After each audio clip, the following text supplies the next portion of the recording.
Baiklah, sebelumnya saya ucapkan dulu Assalamualaikum warahmatullahi wabarakatuh. Kita sudah masuk pertemuan kuliah yang kelima, ya. Jadi minggu kelima untuk untuk mata kuliah regresi terapan. Ya. Oke, sebelum saya mulai perkuliahan, saya akan mereview yang minggu lalu, ya, yaitu pertemuan keempat. Ya. Kemarin sedikit ada PPT yang masih lupa, masih muncul di rumus ini. Ya, jadi kalau kita ingin menghitung selang kepercayaan untuk pengamatan baru YH, maka harus dihitung dulu penduga variansi YH. Penduga variansi YH. Ya, kemarin di sini masih terselip KTG. Lah, KTG itu sebenarnya sigma topi kuadrat. Jadi sudah saya hapus ini, ya. Jadi ini meralat pertemuan minggu kemarin. Ya, nanti ada PPT ini nanti saya berikan di aula, jadi Anda tinggal upload aja, ya. Ini. Jadi ini rumus yang benar, kemarin masih terselip KTG, ini sudah saya hapus, ya. Jadi ini untuk menghitung penduga variansi pengamatan respon, YH. Ya.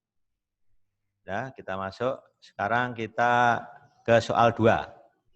Ya, kemarin waktunya sudah cukup mepet, jadi di akhir pertemuan saya belum menjelaskan tentang yang nomor 6 ini. Nah, kita ingin menduga batas kepercayaan bersama Bonferroni 95%. Jadi di sini fungsi rata-rata respon yang akan saya hitung batas kepercayaan bersamanya. Jadi ada 2 pengamatan. Pengamatan pertama itu saya ambil dari pengamatan kedua. Datanya ini. Nah, ini datanya. Jadi pengamatan kedua ini saya pilih sebagai pengamatan pertama. Sedangkan pengamatan kedua saya pilih yang pengamatan ketiga di sini. Jadi kalau Anda lihat untuk pengamatan pertama X1-nya 0,21, ya kan? X2-nya 8,25, X3-nya 1890430,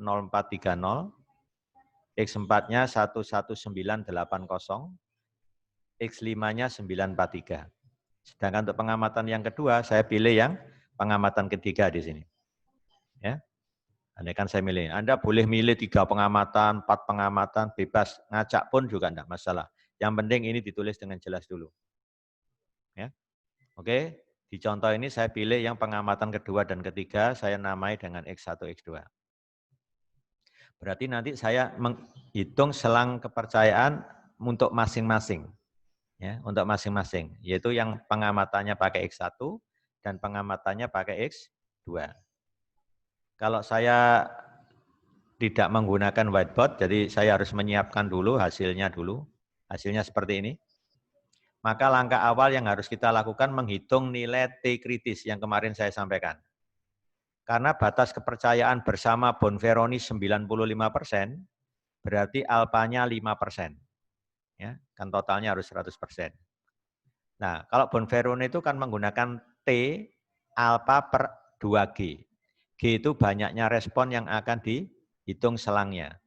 Karena responnya ada 2, yaitu terkait dengan pengamatan pertama dan kedua, maka G-nya saya ganti 2. Jadi alpha dibagi 2 kali 2 jadi alpha per 4. Nilainya 1,25% atau 0,0125. Dari sini saya bisa menghitung T kritisnya yaitu T 0,0125 dengan derajat bebas sama yaitu N min P. N-nya 42, P-nya 6. Jadi ketemu 36 ya. Kalau mencari pakai bantuan Minitab harus dicari kumulatifnya. 1 minus ini. Karena ini maknanya adalah luas daerah di sebelah kanannya, sedangkan di Minitab itu pakai inverse CDF. CDF itu kurang dari sebelah kirinya. Kalau sebelah kanannya 0,0125, maka sebelah kirinya harus 0,975. Supaya totalnya ini 1. Ya. Nah, ini yang dijalankan di Minitab yang ini, bukan yang ini. Kalau ini nanti hasilnya beda. Nah, bagaimana cara menghitung nilai ini dengan Minitab? Kok ketemu 2.33906? Oke, saya peragakan di sini.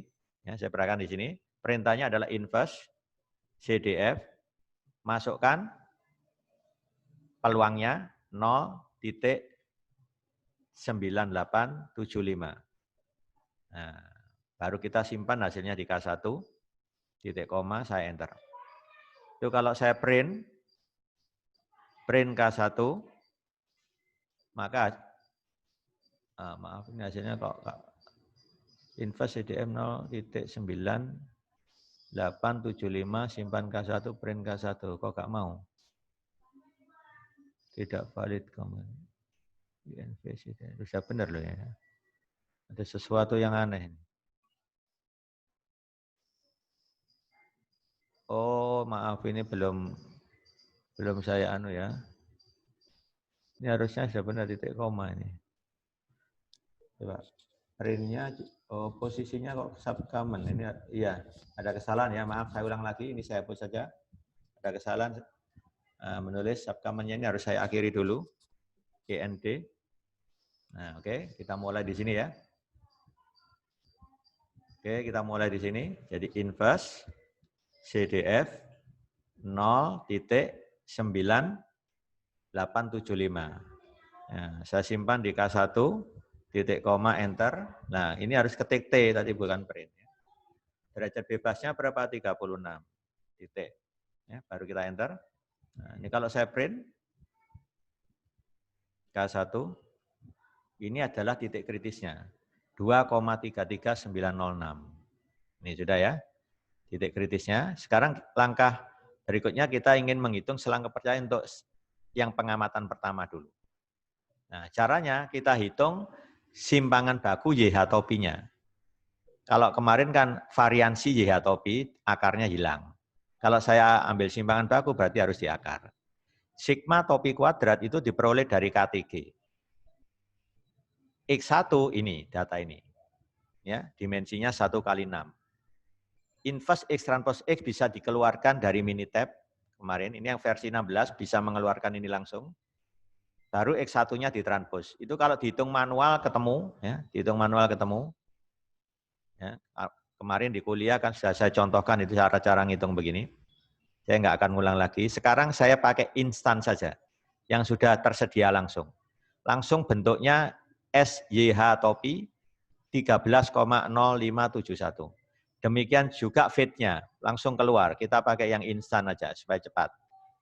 Nah, kalau ketiganya sudah ketemu, pertama titik kritis, kemudian simpangan baku YH topi, dan YH topi sendiri, maka masukkan ke rumus selang ini. Ini kan rumus selangnya untuk Bonferroni. Ya, yang membedakan hanya T-nya kan, pakai T alpha per 2G. Ini aja yang membedakan. Ya, YH topi dimasukkan, ya, T kritisnya dimasukkan, SYH topi dimasukkan. Untuk batas bawah pakai minus, batas atas pakai plus, nanti hasilnya ini. Ini adalah selang kepercayaan untuk rata-rata respon apabila X1-nya sekian, X2 sekian, X3 sekian, X4, X5 sekian. Ya. Secara sama untuk pengamatan X2. Ya, untuk pengamatan X2, nilainya kan berubah X2-nya. Maka menghitung simpangan baku penduga respon, X-nya diganti X2. Nah, ini kan asalnya XH ini. XH inverse X transpose X kali XH transpose. Nah, kalau pengamatan pertama hanya saya ganti 1, pengamatan kedua hanya saya ganti 2. Ketemu 10, ini juga saya pakai instan, nanti saya peragakan pakai instan ini. YH topinya juga instan, langsung ngitung, ketemu nanti. Tinggal masukkan ke rumus yang sama, ya, ganti angkanya, YH topi diganti, T-nya tetap sama, T alpha per 2G, SY-nya sama. Ya. Oh, SY-nya beda. Ya. Di SY-nya di sini ini, kalau di sini SY-nya 13, yang membedakan apa? Nilai X1 sama X2. Sudah ya? Sehingga kita peroleh hasilnya rata-rata respon untuk pengamatan yang kedua terletak antara 203,844 dan 252,540. Ini jawaban lengkap untuk yang nomor 6. Dan nanti kalau Anda ujian ya, UTS atau UAS ya, paling enggak sudah ngerti cara ngitungnya ini. Terserah alatnya pakai apa, Anda harus latihan dulu. Ya. Nah, harus latihan supaya paham. Nah, sekarang apa namanya, kita tunjukkan hasil ini dengan Minitab. Ya. Datanya tadi kan ini, X1, X2, X5, sampai Y. Nah, kalau pakai Minitab ini versi 16 ya. Kalau versi 17 tidak instan, lebih lama nanti proses ngitungnya. Ya. Jadi belum tentu versinya makin baru itu makin enak ya. Ya. Kalau nggak ada fasilitas seperti di 16, otomatis Anda ngerjakannya harus seperti yang saya lakukan manual di Windows 7. Hitung dulu X1 copy ya, C berapa sampai C berapa simpan di M1 seperti itu kemarin ya. Oke, ini saya jalankan dengan Minitab. Tadi titik kritis sudah saya hitung, ketemu K1 kan. Sekarang kita akan mengregresikan dulu. Nah, regresi antara Y dengan X. X-nya sudah saya masukkan semua. Jadi ini tadi kan kosong, Y-nya saya masukkan. Kemudian prediktornya saya masukkan X1 sampai X5. Gitu. Saya select. Grafnya ini sudah benar, default-nya, jangan diotak-atik. Option ini yang penting ya. Fit harus masuk. Nah, fit. Kedua, prediksinya ini masukkan semua aja. Jadi ini asalnya kosong. Nah, kalau ingin tahu asalnya kosong semua ini ya. Ini, coba ini saya masukkan dulu gini. Ini asalnya kosong semua. Maaf. Pokoknya ya, ini asalnya kosong. Ini kosong, confident level kosong, fit-nya kosong, ini semua kosong. Yang saya masukkan di sini semua X. Ya. Jadi semua X. X1, karena datanya regresi berganda. Nah, di situ ini asalnya kosong, saya isi 95. Karena diminta batas kepercayaan Bonferroni, batas kepercayaan bersama Bonferroni 95%. Jadi saya pakai 95. Yang saya keluarkan tuh hanya fit sama SE fit. Yang ini nggak usah, karena nilainya beda. Rumus yang dikemas di sini itu menggunakan T alpha per 2. Sedangkan yang di Bonferroni T alpha per 2G. Beda. Jadi jangan klik ini ya. Yang dibutuhkan hanya fit sama SE fit-nya aja. Kita oke. Nah, sudah optionnya, resultnya. Nah, awalnya di sini tadi kita pindah ke sini. Ini untuk melihat ANAVA sama tabel koefisien. Nah, storage-nya nggak perlu, kita sudah nggak perlu ini, jadi kosongnya aja. Ya, nggak usah dicentang. Oke lagi. Nah,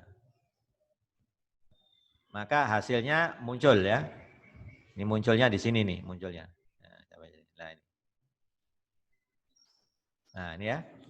Pengamatan kedua sama pengamatan ketiga yang dipakai. Kedua sama ketiga. Ya.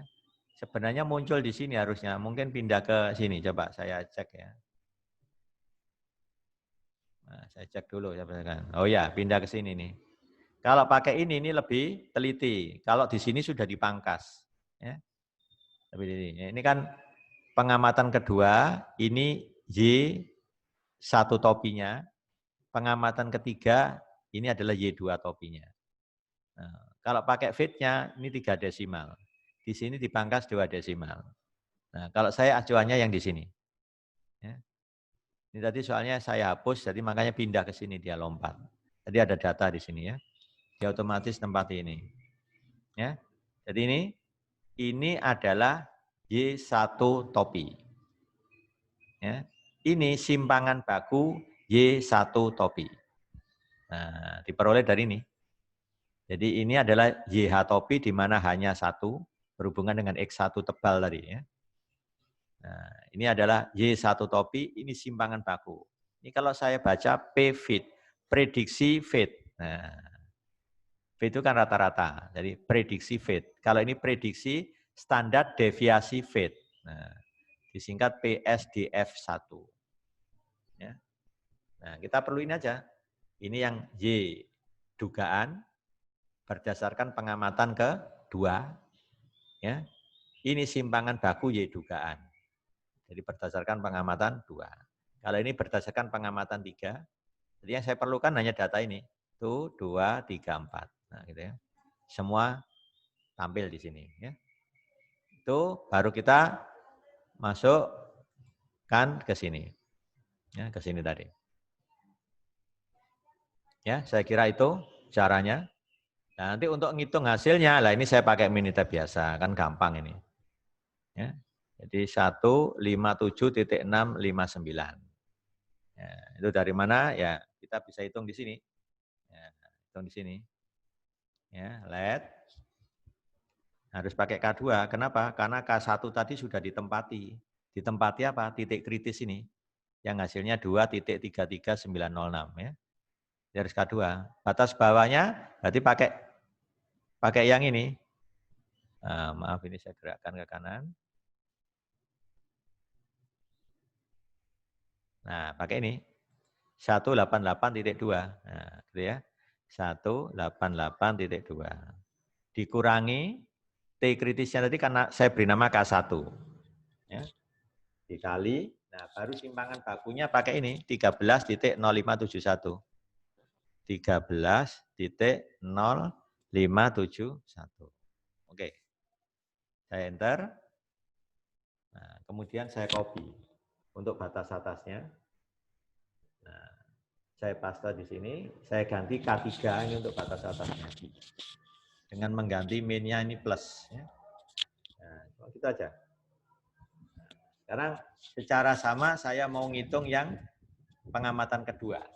Berarti let K4. Nah, ya.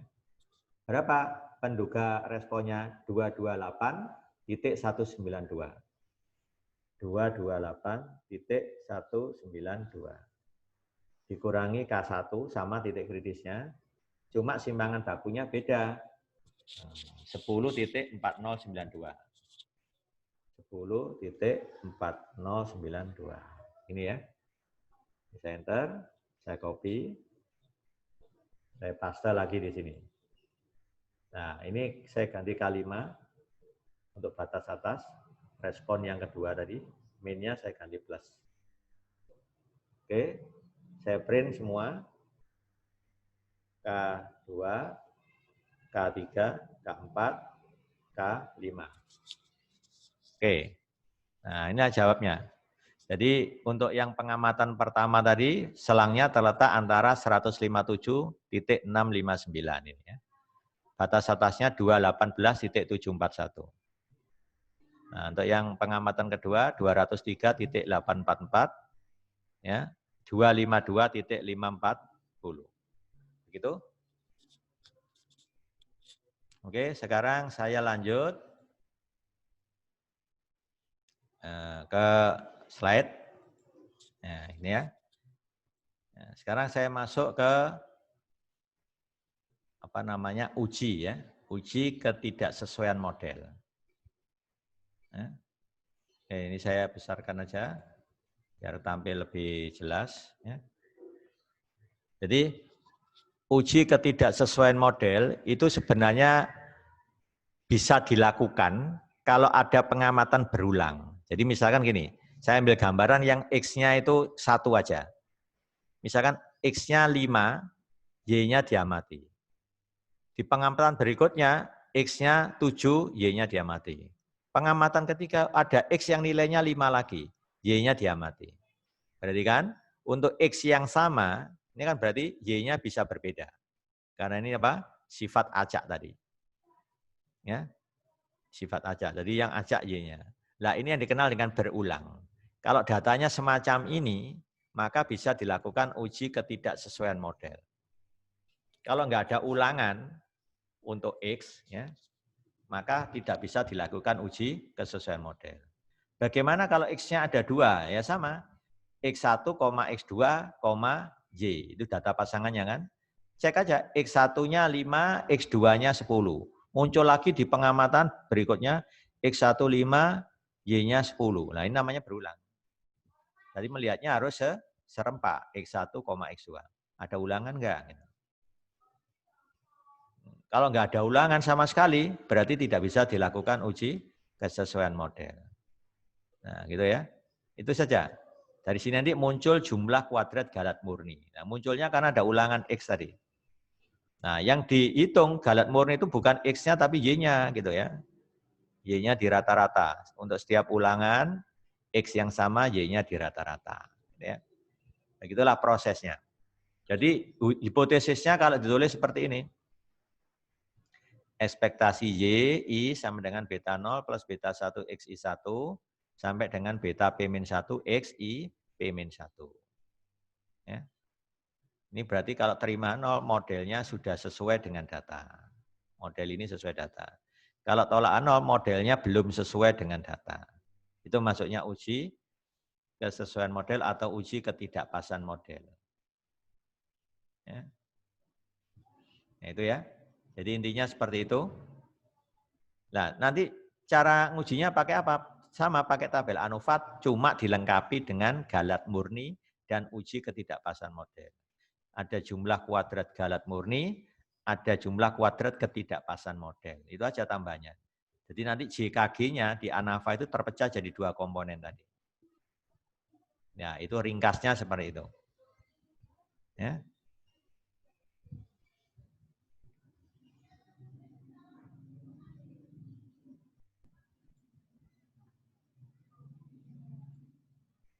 Nah, sekarang kita lanjut. Bagaimana cara menghitung jumlah kuadrat galat murni? Nah, nanti saya contohkan ya. Kalau di kuliah offline biasanya saya tulis di papan ini ya. Saya punya data pasangan X1, X2. Ini ada Y. Cek yang X1, X2 ini berpasangan, ini ada yang terulang enggak? Oh, ada. Nah, baru itu dikelompokkan kelompok 1. Kemudian lihat pasangan lagi X1, X, Y yang kembar juga. Oh, ini ada berulang 3 kali sekarang. Kalau tadi berulang 2 kali. Nah, itu masuk kloter yang kedua. Dihitung rata-rata Y-nya, ketemu Y bar 2. Begitu. Ya. Cara ngitungnya seperti itu. Nah, jadi kalau saya tulis seperti ini. Misalkan ada C grup ulangan dengan gugus taraf-taraf X yang berbeda. Jadi misalkan gini. Saya ambil gambaran di sini aja lah untuk memudahkan pemahaman ya. Misalkan saya punya data ini X1, X2, kemudian Y. Ya, Y-nya saya pakai huruf besar aja. Misalkan data X1, X2 ini saya setting 5, gitu. X2-nya ini 10. Nah, nanti Y-nya ada nilai. Ya. Sebut aja Y1, terserah lah namanya ya, gitu ya. Data berikutnya untuk X6, Y-nya 9 misalkan. Ada data lagi di sini Y2.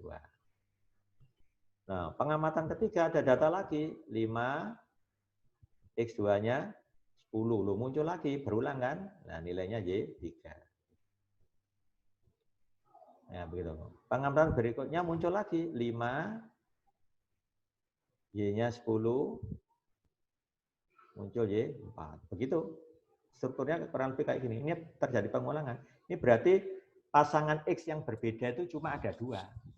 Pasangan pertama yaitu 5,10 dan pasangan kedua 6,9. Jadi ada C-nya ada 2 dalam hal ini. Misalkan saya nambah lagi. Oh, ini ada 7, 12, nah, ketemu Y5. Nah, gitu ya. Oh, ada lagi di sini 8, 15, ketemu Y berapa?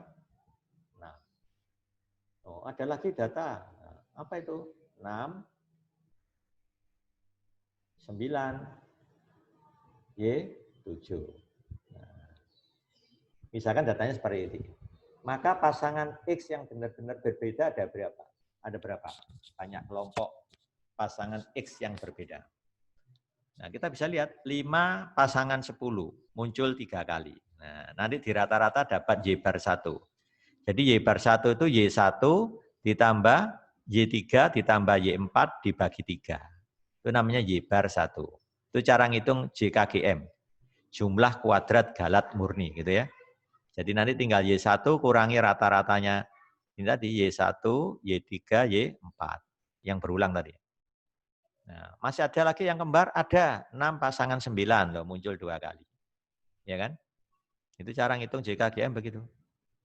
6 pasangan 9, di sini nilainya Y2, di sini Y7. Berarti di rata-rata ketemu Y bar 2. Jadi Y bar 2 itu Y2 ditambah Y7 dibagi 2. Begitu. Baru nanti jumlah kuadrat galat murninya Y1 dikurangi Y bar 1 kuadrat plus Y3 kurangi Y bar 1 kuadrat plus Y4 kurangi Y bar 1 kuadrat plus lagi Y2 kurangi Y bar 2 kuadrat plus Y7 kurangi Y bar 2 kuadrat. Itu namanya JKGM. Baik itu ya cara ngitungnya. Nah, itu gambarannya seperti itu. Nah, oke, itu cara ngitung JKGM-nya. Kalau dirumuskan seperti ini. Nah, derajat bebasnya N min C. Nah, untuk contoh yang saya tunjukkan di sini ada berapa C-nya? Yang benar-benar berbeda itu 5,10, 6,9, 7,12, 8,15. Berarti ada 4. Jadi dalam ini C-nya 4. N-nya berapa? 1, 2, 3, 4, 5, 6, 7. Nah, di N-nya 7 dikurangi C. C-nya tadi 4, berarti 3. Derajat bebasnya 3 untuk JKGM. Ya. Jadi di sini C-nya ada 4, banyaknya grup yang benar-benar X-nya ini berbeda. Ada 4 kan? N berarti pengamatannya ada 7. Kalau begitu derajat bebasnya N min C, berarti ada 3 untuk JKGM ya. Nah, baru bisa menghitung jumlah kuadrat ketidakpasan model, rumusnya JKG dikurangi JKGM. JKG kan dihitung dari regresi Y terhadap X-nya tadi ya. Seperti yang kita bahas menguji secara bersama itu loh. Nah, cuma ditambahi JKGM ya, gitu ya. Nah, ini jadi nanti ini yang JKG, ini yang JKGM tadi itu namanya JKKM. Nah, derajat bebasnya apa JKKM? Dari derajat bebas JKG, N min P kan, dikurangi derajat bebas JKGM, yaitu N min C. Nanti N-nya hilang, ketemu C min P. Ya, C min P. Itu derajat bebas ketidakpasan model atau ketidaksesuaian model. Nah, bagaimana statistik uji untuk menguji ketidakpasan model? Ya, pakai kuadrat tengah ketidakpasan model dibagi kuadrat tengah galat. Itu aja intinya. Kuadrat tengah ketidakpasan model dibagi kuadrat tengah galat. Kuadrat tengah jumlah kuadrat dibagi derajat bebas. Ya, jadi JKKM per derajat bebasnya adalah C min P tadi. C min P dibagi KTGM, kuadrat tengah galat murni. Ya. Oh, kuadrat tengah galat. Ya. Jadi galat murni yang dipakai ya. Kuadrat tengah galat murni. Jadi kuadrat tengah galat ketidakpasan model dibagi kuadrat tengah galat murni. Jadi ini yang digunakan. Nanti akan diperoleh statistik F-nya. Nah ini nanti dibandingkan dengan F tabel daerah kritis. Apa daerah kritisnya? F lebih besar F alfa dengan derajat bebas pembilangnya adalah C min P. Derajat bebas penyebutnya adalah N min C. Gitu aja.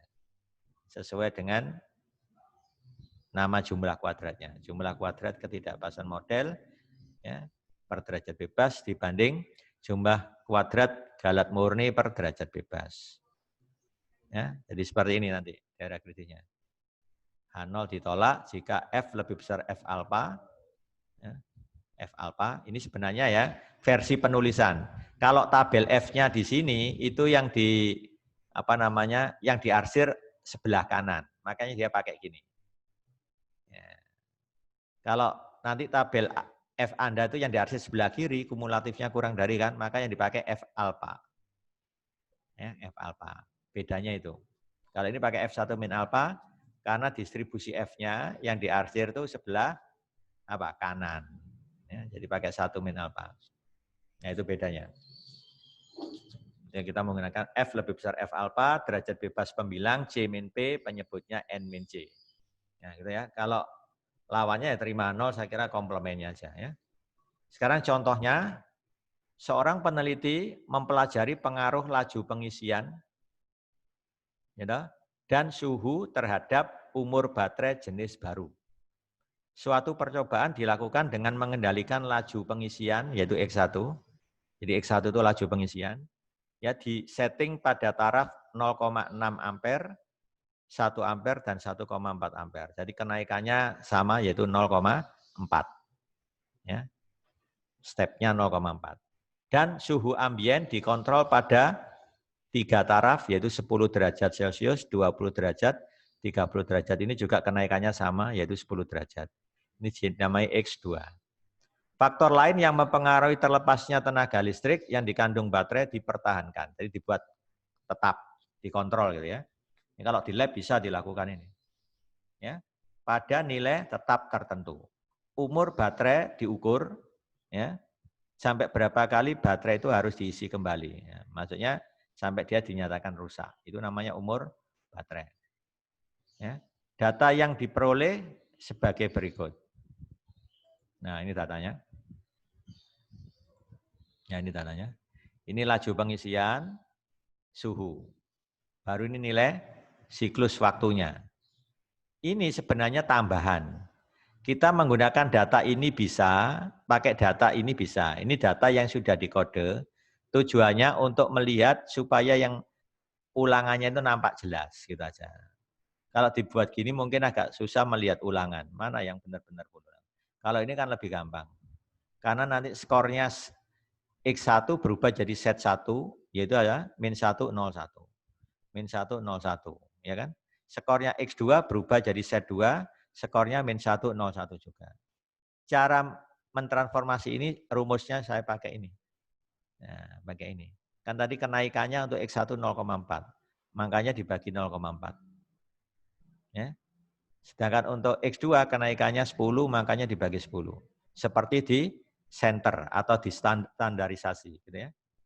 Jadi set 1 itu X1 dikurangi rata-ratanya X1.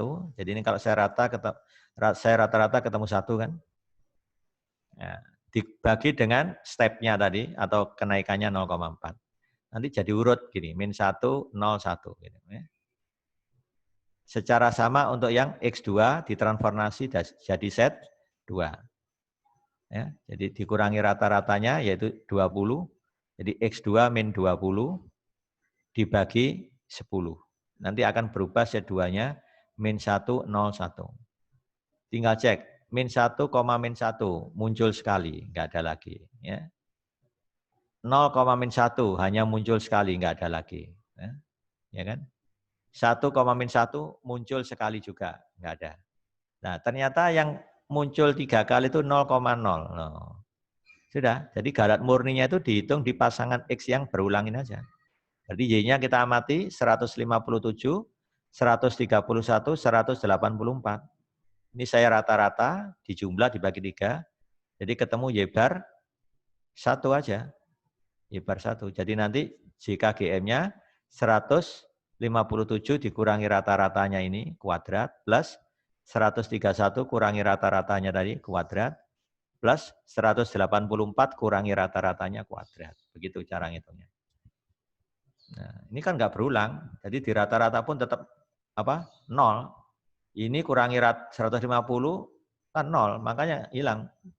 Di JKGM hilang. Yang berulang yang namanya galat murni, muncul karena ada ulangan. Nah, sekarang datanya saya olah ya. Pertama, rumuskan dulu hipotesisnya. Modelnya ini. Kita menggunakan apa? Set. Masalahnya menggunakan set kita. Kalau kita memakai X, ya ini diganti X besar I1.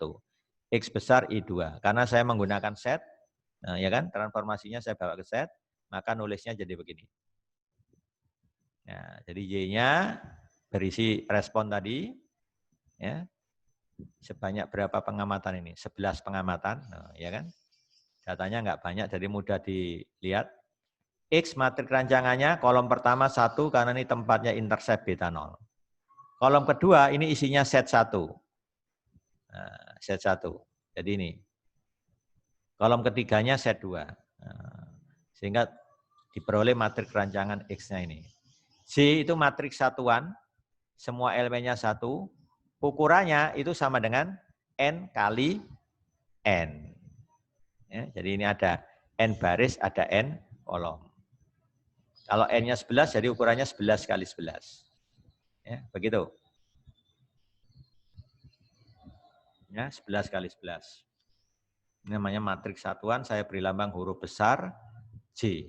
Nanti di model linear, simbol ini saya konsisten pakai ini. J besar, tebal itu matriks satuan, kalau J kecil, tebal itu vektor satuan. Nah, seperti itu. Cara nulis, nggak usah pakai tilde atau bawah atas, nggak perlu ruwet kalau pakai tilde. Ya. Itu sudah kesepakatan di textbook seperti itu. Ya, saya pakai. Kemudian menghitung head matrixnya. X-nya tadi ditranspos, kemudian X transpos X dihitung, terus diinverse. Nah, habis itu ngitung ini, itu namanya matrix head. N-nya tadi 11, nah baru ngitung JKT. JKT kan rumusnya ini, pakai cara matriks kan. Transpos Y berarti sudah ada isinya. I matriks identitas sudah ada isinya. Diagonal utamanya 1, yang lainnya 0. Itu yang I. J-nya itu ini, dikali 1/n dulu. Jadi nanti kalau 1/n kali J, ya nanti jadi matriks 1/n begitu. Jadi identitas kurangi 1/n J ya sudah bisa bayangkan kan hasilnya. Nah, itu namanya JKT. Ketemu 60.606. Silakan nanti di cross check, datanya akan ada ini. Ya. Datanya ada, nanti Anda bisa ketikkan di Minitab, Anda lakukan penghitungan ya. Jumlah kuadrat Galat itu adalah E transpos kali E. Jadi residualnya dikeluarkan ya dari Y kurang Y dugaan gitu, dari bit. Kemudian di jumlah kuadrat. Nanti kalau perintah di Minitab sederhana cukup SSQ dalam kurung E. E-nya itu residual tadi atau Galat. Nanti langsung keluar nilai JKG sekian. Nah, baru dapat JKR. Apa JKR? JKT kurangi JKG. Nanti ketemu ini. Nah, sekarang kita hitung JKGM yang saya bilang tadi. Karena yang berulang itu hanya di pasangan 0,0 muncul 3 kali kan. Maka hanya 3 ini yang muncul. Ketemu 1404,67. JKKM dari JKG dikurangi JKGM. Loh, langsung ketemu. Nah, C-nya berapa? 9. Dari mana 9? Lihat di sini. Nah, yang benar-benar pasangan set 1, set 2, yang berbeda itu hanya ada 9 di sini. Kalau kita gini, 1, 2, 3, 4. Ini jadi 1, 5, 6, 7, 8, 9. Karena 0,0 itu dihitung sekali aja. Nah, jadinya J-nya 9 kan? N-nya 11. Nah, kalau begitu dengan C9 ketemu derajat bebas untuk JKGM. N kurangi C ketemu 2. Ya. Jadi untuk derajat bebas Galat murni ketemu 2. Sedangkan derajat bebas Galat N-P ketemu 8. Dari mana jumlah kuadrat derajat bebas ketidakpasan model? Ya derajat bebasnya Galat dikurangi derajat bebasnya Galat murni, gitu aja. 8 kurangi 2 ketemu 6. Kalau misalkan nggak mau menghafal. Ini kan dari C-P tadi. Ya. Pakai C-P. C-nya berapa? 9, P-nya berapa? P itu banyaknya parameter. Ada berapa? 3. Di model regresi ini kan melibatkan 2 variabel prediktor, berarti ada 3 P-nya. Ya, 9 dikurangi 6, dikurangi 3 kan ketemu 6. Kalau mau langsung ya 8 kurangi 2 gitu aja. Ya. Sudah, jumlah kuadrat regresi sudah kita hitung di atas tadi.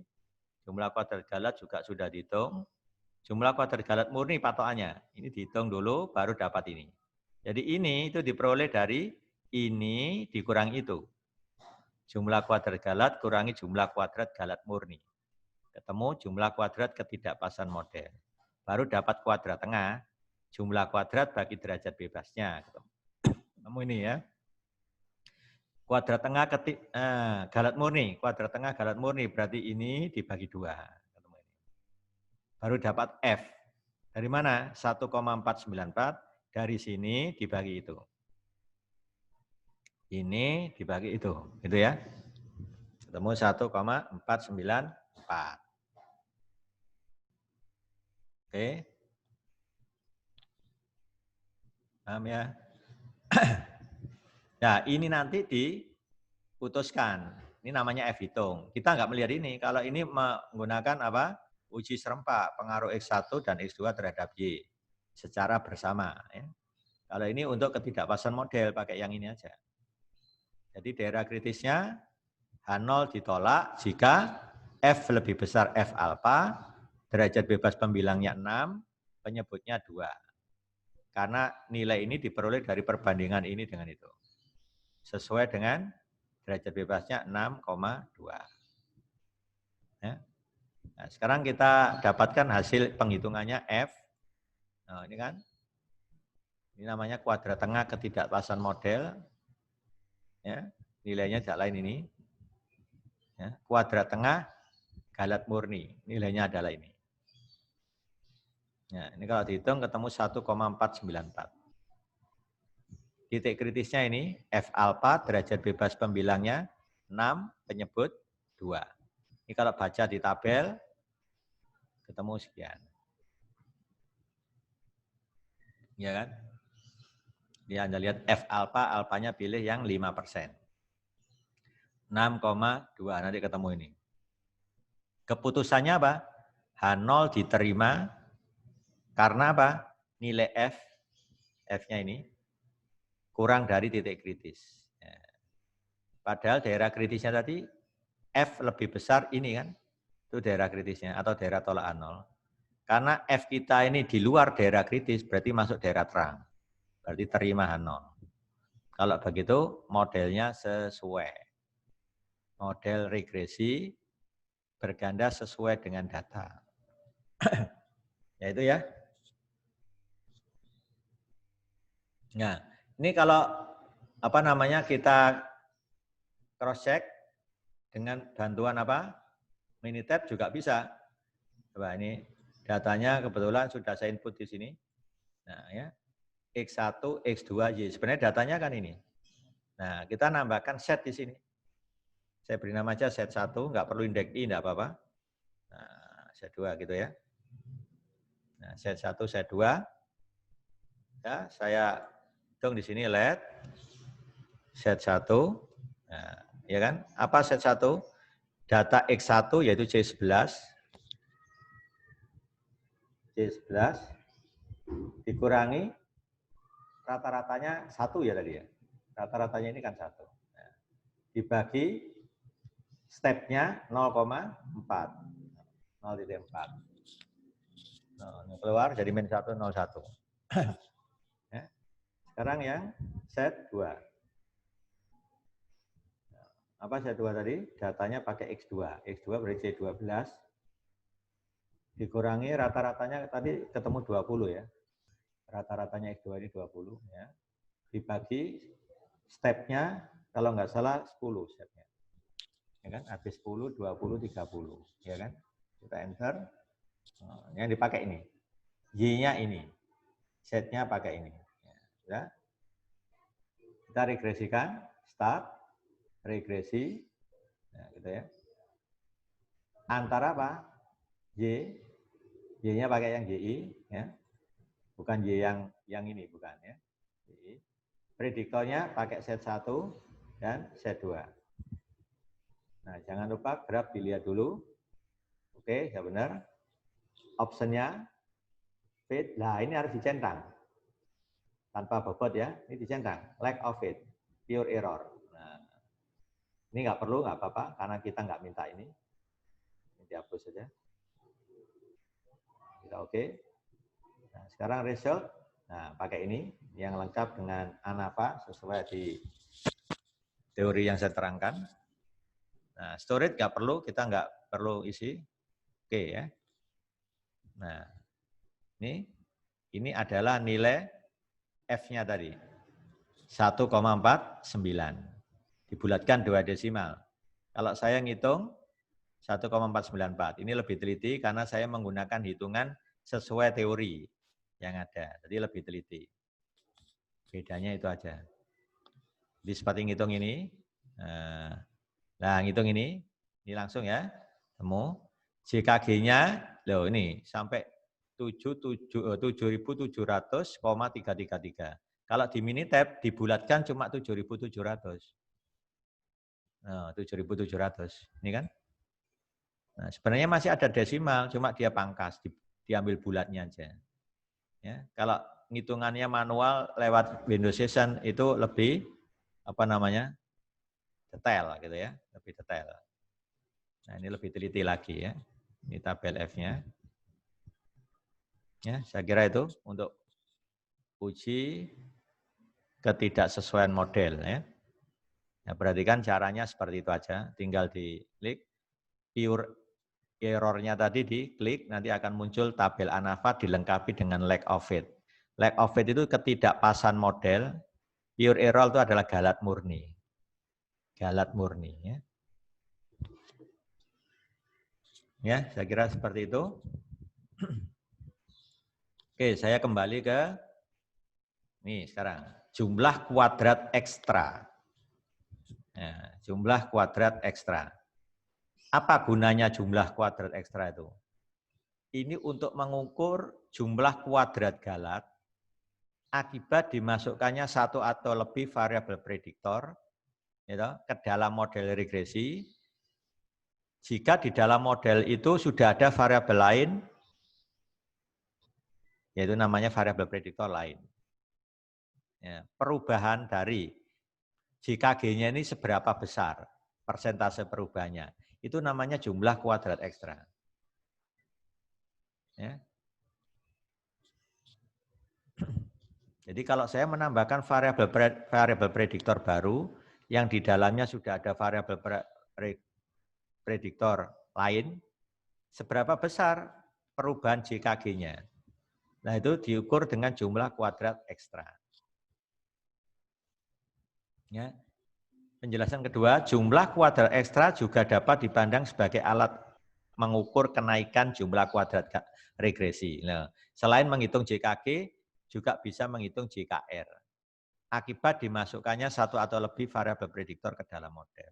Jadi kegunaannya dua, bisa mengukur JKG perubahannya berapa, atau JKR perubahannya berapa. Ya.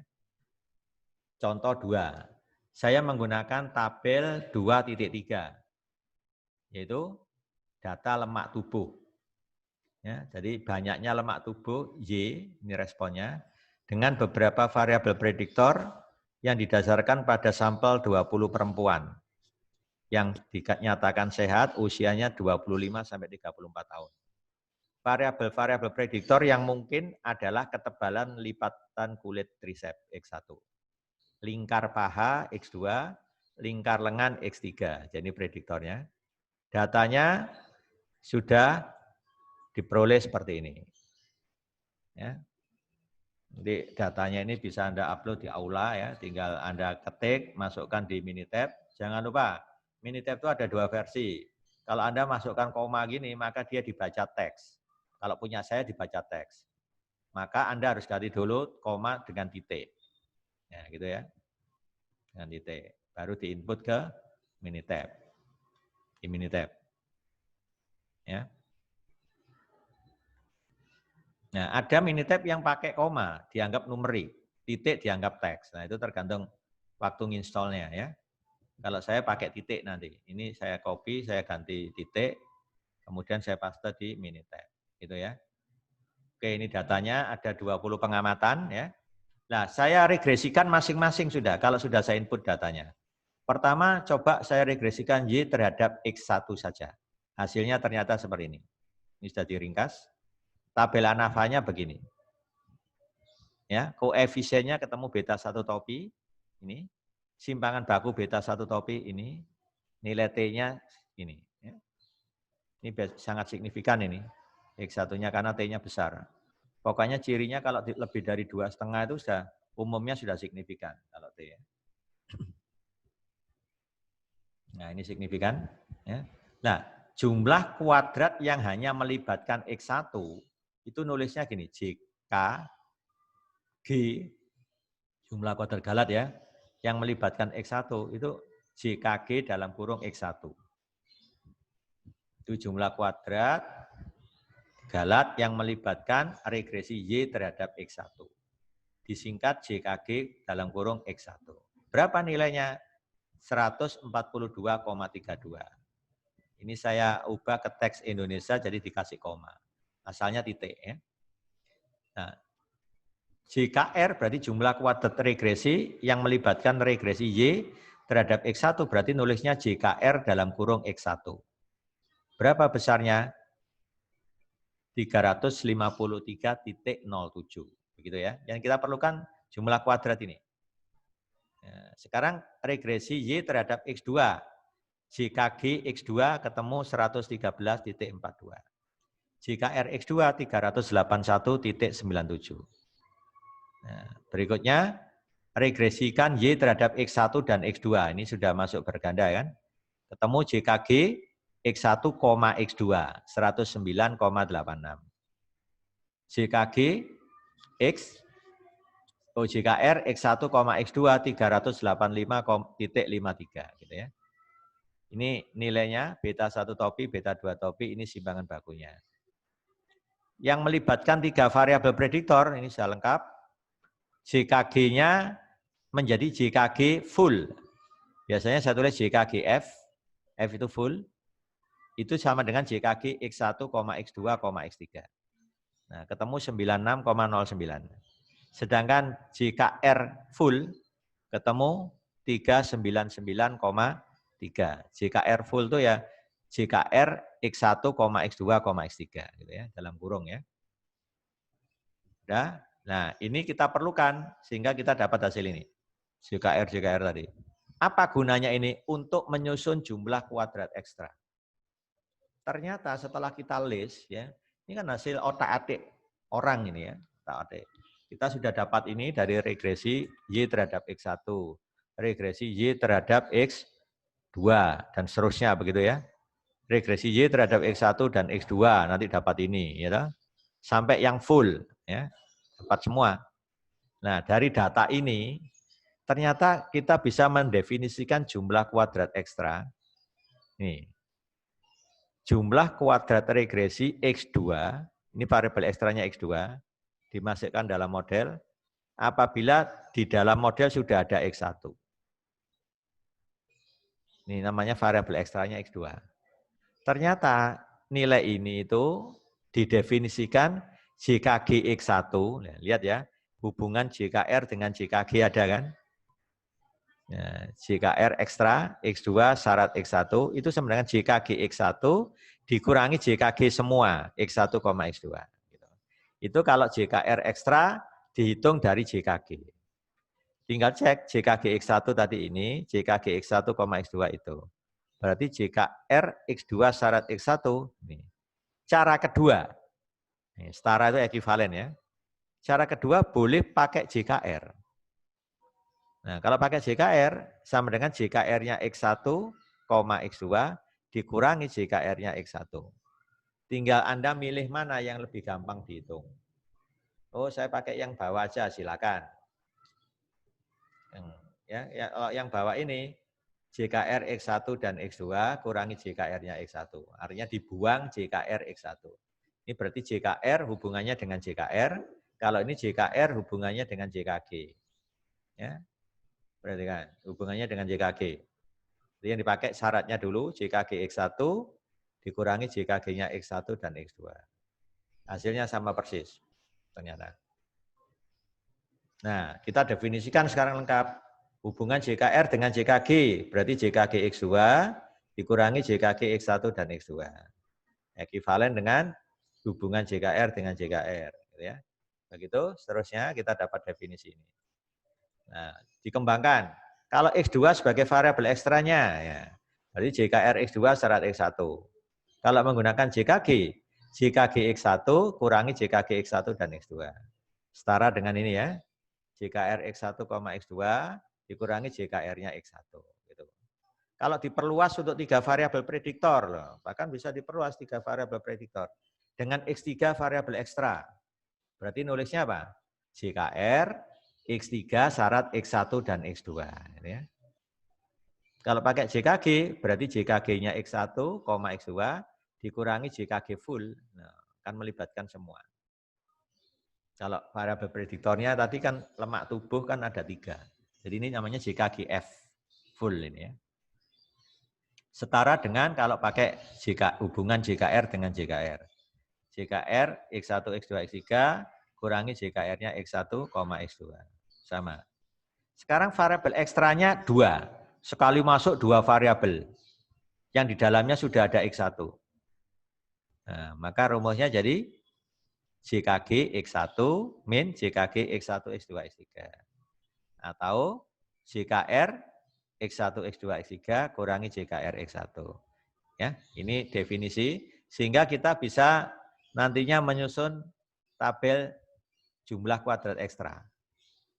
Ya, sumbernya dari regresi.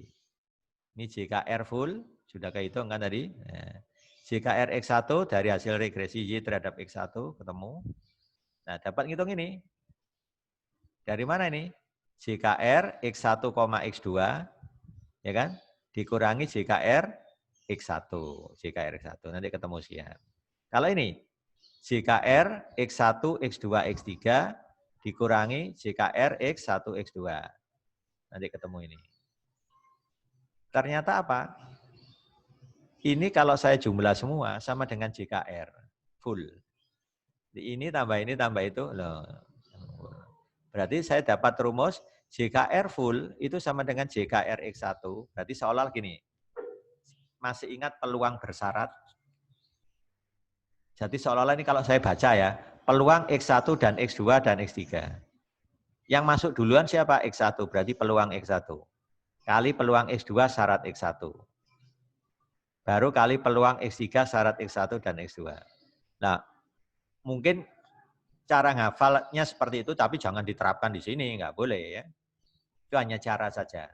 Kalau Anda pakai ya, apa rumus JKR X1, X2, X3? Ya JKR X1 berarti ini yang masuk duluan. Disusul JKR X2 syarat X1. Disusul lagi JKR X3 syarat X1 dan X2. Begitulah. Ya. Derajat bebas masing-masing satu, karena variabel yang masuk hanya satu. Ekstranya kan satu. Ya begitu.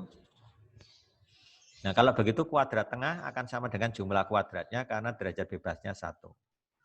KTR X1, KTR X2 syarat X1. Nah, dipakai apa? Untuk menguji. Nah, kegunaan dari jumlah kuadrat ekstra ini menarik. Kita bisa menguji beberapa parameter. Misalkan variabel prediktornya 5. Saya bisa menguji H0, beta 1 sama dengan beta 2 sama dengan 0. Nah, sebagian kan? Bisa menguji beta 1 sama dengan beta 3 sama dengan 0. Bisa menguji beta 2 sama dengan beta 3 sama dengan beta 4 sama dengan 0. Begitu. Pakai ekstra ini.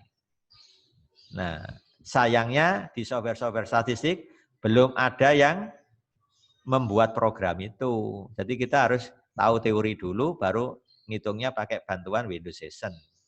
Nah, itu. Padahal untuk menghitung sub parameter bisa ini, jumlah kuadrat ekstra. Ya. Nah, jadi ini yang data aslinya kan sumber regresi Gala total. Loh, ini kan. Ini jumlah kuadrat regresi, jumlah kuadrat total, baru galatnya ini diperoleh dari total dikurangi regresi, ketemu galat. Ya, ini adalah tabel ANOVA untuk jumlah kuadrat ekstra ya, atau jumlah kuadrat regresi data lemak tubuh. Ya. Nah, kegunaannya apa? Bisa menguji. Nah, ini kelebihannya ya, bisa menguji beta K sama dengan 0. Nah, misalkan model untuk data lemak tubuh tadi kan begini modelnya. Kalau saya ingin menguji beta K sama dengan 0, salah satunya saya ingin menguji ini. Berarti ini maknanya sama saja. Apakah variabel X3 dapat dikeluarkan dari model ya, yang di dalamnya sudah ada X1 dan X2. Nah, itu cara bacanya gitu. Berarti yang diuji adalah H0 ini. Beta 3 sama dengan 0, lawannya beta 3, 0. Kalau terima 0 berarti benar variabel X3 boleh dibuang atau dikeluarkan dari model. Yang di dalamnya sudah ada X1 dan X2. Itu cara bacanya. Itu cara bacanya.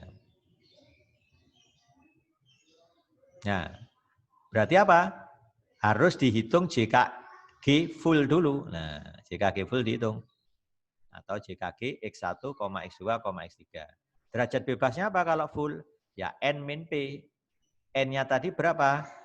20. Ya ada 20 ya tadi ya. Datanya tadi. Ya 20 kan? Nah, N-nya 20 tadi. Nah, dengan N20, P-nya berapa? P-nya 4, banyak parameter. Nah, itu namanya derajat bebas full.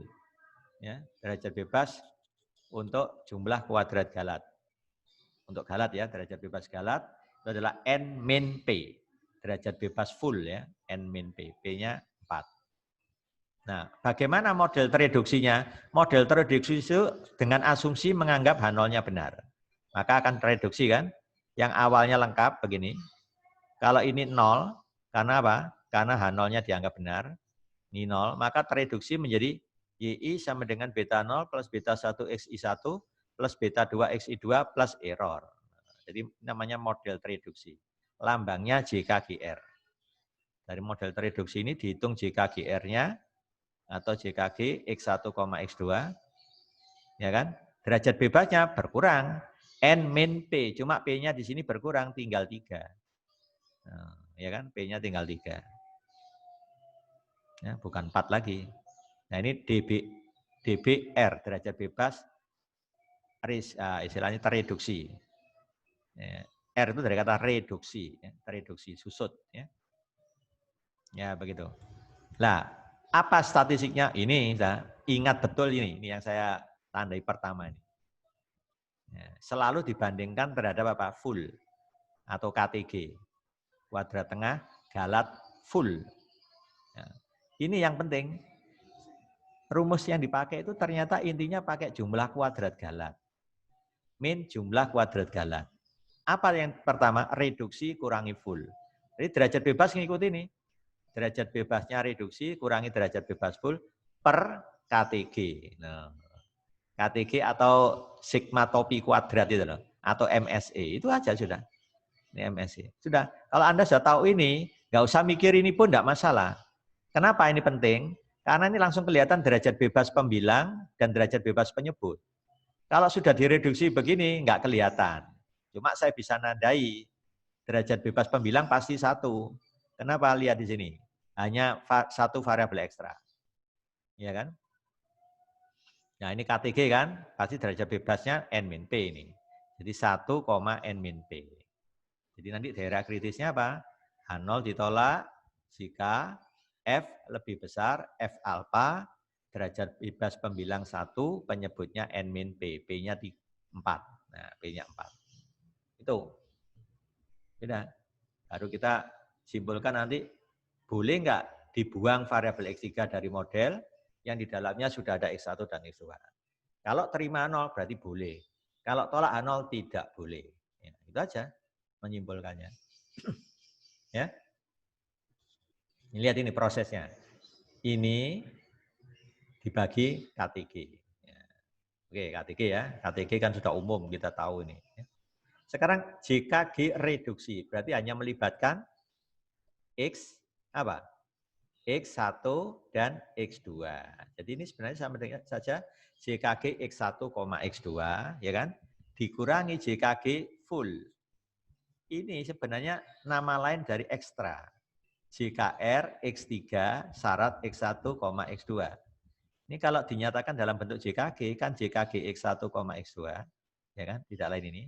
Dikurangi JKG semua. Nah, jadi sebenarnya rumus aslinya ini, karena ini sudah didefinisikan, bisa diganti JKR ekstra, jadinya seperti ini. Derajat bebasnya DBR kan N-3, DBF-nya N-4. Ya kan? Jadi ini kalau dihitung kan 1 nanti. N-nya hilang. Nah, derajat bebas pembilang 1, penyebutnya N-4. Nah, gitu. Atau ini dinamakan KTR ekstra. X3 syarat X1, X2. Kalau ini KTG. Full ya, KTG-nya full. Itulah statistik ujinya ya. Nah, ini contoh pemakaiannya. Dalam contoh data lemak tubuh tadi, misalkan kita ingin menguji apakah lingkar lengan, apa lingkar lengan? X3, ya kan? Apakah lingkar lengan, yaitu X3, dapat dibuang dari model yang di dalamnya sudah ada X1 dan X2. Nah, berarti kita menguji apa? H0, beta 3 sama dengan 0, lawannya H1, beta 3 tidak sama dengan 0. Gitu kalau kita mau tulis ya, hipotesisnya. Langsung kita pakai F hitung. Nah, ini kan rumusnya. Nah, ini tidak lain saya ganti JKG X1, X2, min JKG full. Nah, ini saya tulis lengkap ini supaya jelas. Nah, baru derajat bebasnya ini kan tereduksi kan. N min PP-nya tinggal 3. Ini untuk full berarti P-nya 4. Nah, nilainya ketemu 1. JKG X1, X2 kita sudah dapat dari hasil regresi di atas tadi 109,86. JKG full sudah dapat pula 96,09. Sudah gitu aja. Ini yang KTG ya. Jumlah kuadrat Galat full. Ini sama ini. Per N min P yaitu 16. Sudah tinggal ngitung ketemu 2,293. Alpha yang digunakan 1%. Berarti F kritisnya 0,99. Nah, ini yang saya bilang.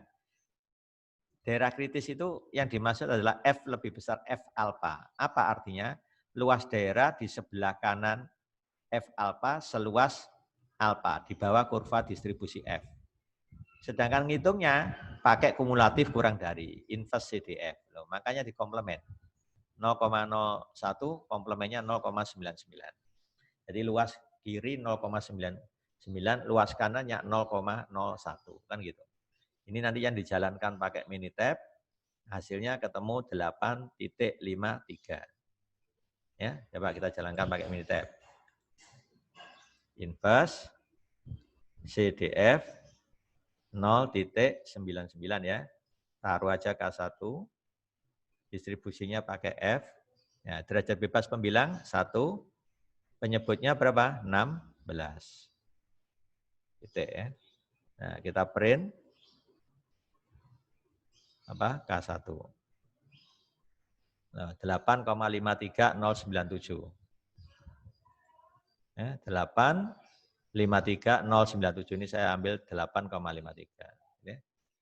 Itu caranya ya. Nah, nilai F hitung kita 2,293. Padahal daerah kritisnya F lebih besar 8, berarti ini kan masuk daerah putih. Ya, masuk daerah putih ini atau di luar daerah kritis. Nah, berarti H0 diterima.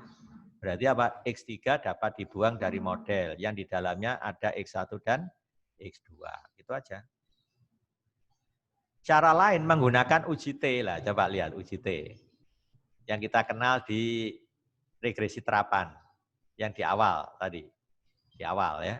Gitu. Cukup beta topi 3 atau beta 3 topi dibagi simpangan baku beta 3 topi. Di Minitab bisa keluar langsung kan itu. Beta 3 topinya tadi kan min 2,426. Waktu kita menduga. Ya. Tapi ingat ya, ini harus meregresikannya Y terhadap semua X. X1, X2, X3. Ya. Coba kita lihat regresinya. Y terhadap semua X tadi adalah ini. Y terhadap semua X. Beta 3-nya min 2,426. Nah ini yang dipakai. Min 2,426 ya.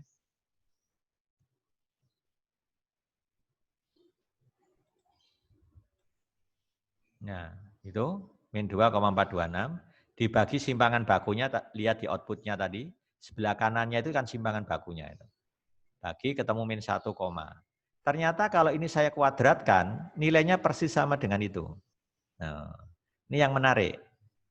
Jadi ini adalah ekuivalen. Jadi Anda kalau menggunakan jumlah kuadrat ekstra ya ini caranya. Kalau menggunakan uji T, cari T-nya dulu lalu kuadratkan. Itu sama dengan F ternyata. Itu sama dengan F. Lewat T dulu, baru dikuadratkan ya, sama. Ya, saya kira saya akhiri sampai di sini untuk jumlah kuadrat ekstra dan kegunaannya. Ya. Kita lanjut nanti di pertemuan ke-6 ya. Kita masih membahas tentang inferensi karena ini materinya cukup padat yang inferensi ini. Karena ini inti dari kita belajar pemodelan statistik itu sebenarnya di regresi ini. Jadi kita nggak lepas dari konsep regresi. Ya. Nah, nanti ini yang banyak digunakan inferensi ini. Ya. Jadi nanti kalau Anda mau nyusun skripsi atau apa, nanti ya nggak lepas dari konsep regresi ini. Ya, ini sebagai fondasinya di statistik ya. Harus paham Anda ya. Oke, saya akhiri sampai di sini. Saya ucapkan Assalamualaikum warahmatullahi wabarakatuh.